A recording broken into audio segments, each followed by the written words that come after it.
Bonjour, me voici de retour pour un film qui marque également un grand retour, celui de Tim Burton qui n'avait plus sorti de film au cinéma depuis Dumbo et donc ça faisait 5 ans mine de rien, 5 ans mais entre-temps il a quand même conçu la saison 1 de Mercredi Adams avec Jenna Ortega dont nous allons reparler puisqu'elle est également dans ce film.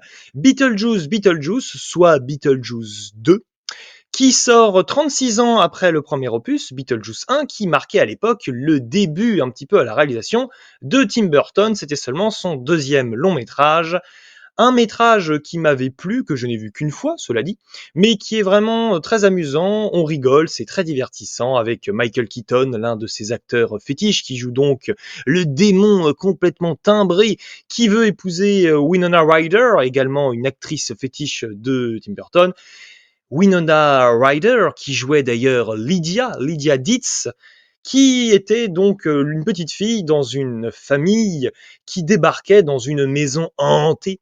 Mais cette maison hantée ne faisait pas peur à cette famille Dietz qui voulait justement, par l'appât du gain, en réalité, créer avec cette maison hantée une sorte de lieu touristique absolument exceptionnel et riche ensuite en possibilités économiques. Terrible, oui, je suis en train de prendre la voix de Beetlejuice, tout va bien, je suis Michael Keaton à mes heures perdues. Et donc ça, c'était une thématique purement burtonienne qui était exploitée dans le film. Beetlejuice 1, c'était un peu le laboratoire d'expérimentation de Tim Burton qui se cherchait encore pas mal, qui se trouvait quand même beaucoup, mais en termes d'enjeux et en termes de thématiques complètement abouties, ça n'était pas encore ça complètement, disons-le. Même en termes de création d'univers, c'était magnifique d'un point de vue créatif, mais c'était un petit peu borderline, on va dire ça comme ça, à l'image du personnage de Beetlejuice, d'ailleurs interprété par Michael Keaton, qui s'amusait beaucoup.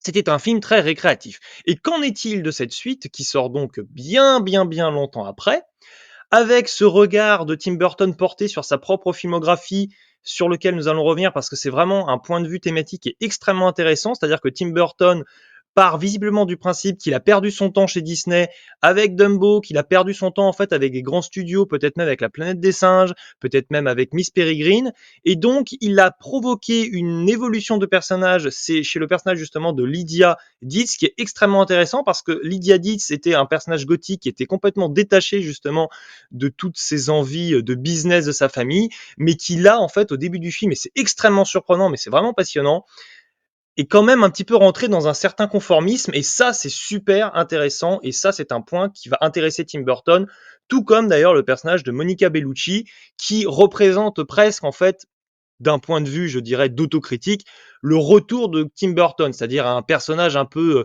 déboîté qui se réemboîte tel et qui se recoue tel un personnage, un monstre un peu de Frankenstein et qui revient à la vie, qui ressuscite pour un plaisir en 2024 avec une sorte de volonté nostalgique un peu des années 80-90, c'est-à-dire en fait Tim Burton qui revient à ses premiers amours. Qu'est-ce qui avait fonctionné dans mon cinéma quand il était extrêmement apprécié il y a des décennies et que j'étais au sommet de mon art? Alors moi j'ai un peu du mal avec ça parce que pour moi Tim Burton en fait a toujours continué à faire de très bons films. Un film comme Dumbo pour moi c'est le meilleur live action Disney possible en fait de ces dernières années. Donc bon, ça c'est un point de vue personnel. Mais en tout cas, dans la vision de son public et dans sa propre vision, il est un petit peu, non pas au bout du rouleau, mais il est en recherche d'inspiration en fait. Et là c'est intéressant parce que donc ce retour aux sources semble le revigorer, dans l'esprit en tout cas du public. Moi, je trouve que le film est très bon, hein, Beetlejuice 2, mais pour moi, il est presque moins bon que certains films qu'on a pu avoir dans les années 2000-2010 de Tim Burton, par exemple. Mais ça reste un film extrêmement récréatif, et dès le début du film, en fait, c'était la première fois que je voyais un film de Tim Burton au cinéma, et moi, j'ai été pris d'emblée, c'est-à-dire que si tu me mets une réalisation de Tim Burton dès le départ, avec la notion de décor et de maquette qui est prégnante dans le film, que tu me balances la musique de Danny Elfman, en fait, on a tout gagné parce que tu as la combinaison gagnante à tous les coups audiovisuels. Et donc moi, dès le début du film, alors qu'il ne se passait rien, j'ai senti tout de suite que j'étais pris par une ambiance, celle de Tim Burton, et qu'elle n'allait plus me quitter jusqu'à la fin du métrage. Et ça, c'est juste prodigieux. Il n'y a que lui qui est capable de me transcender à ce point-là, avec un générique de début qui peut-être pour beaucoup restera anecdotique. Mais bon, moi, je suis un fervent fan et défenseur de Tim Burton, mis à part pour certains films comme La Planète des Singes, mais j'aime tous les films en fait de Tim Burton, sinon quasiment. Enfin, j'ai pas encore tout vu, mais bon, à chaque fois c'est à minima très bon.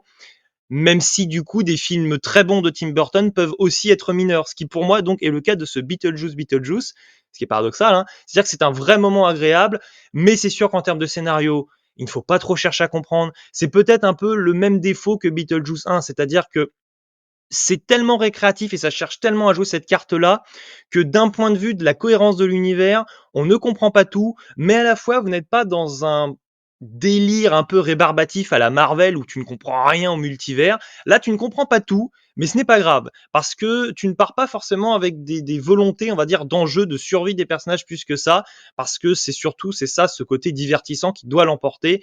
Et moi, c'est ce que j'ai vraiment retenu de ce film, avec donc un propos thématique qui est vraiment passionnant, mais qui est vite en fait assez vite débordé, c'est ça, par tous les attraits comiques du film, parce que des attraits comiques dans le film, il y en a. Il y a cette question avec le personnage donc de Lydia qu'il va y avoir un mariage et donc c'est extrêmement drôle. Il y a des moments extrêmement comiques, extrêmement drôles en termes de dialogue entre sa mère et donc son futur mari. C'est vraiment savoureux à ce niveau-là, donc c'est un film extrêmement drôle qui va aussi avoir ce petit côté Tim Burton de ces dernières années, puisque nous allons avoir un arc de personnages autour justement de Jenna Ortega, autour d'un autre garçon, autour d'une autre maison, avec plutôt là le monde des humains, c'est un petit peu l'idée qui nous est proposée, annoncée comme ça, qui m'a beaucoup plu parce que c'est un arc narratif qui ressemble beaucoup à celui de Mercredi, et tu sens Adams donc, et tu sens en fait que Tim Burton, il apprécie beaucoup Jenna Ortega et qu'il maintenant va avoir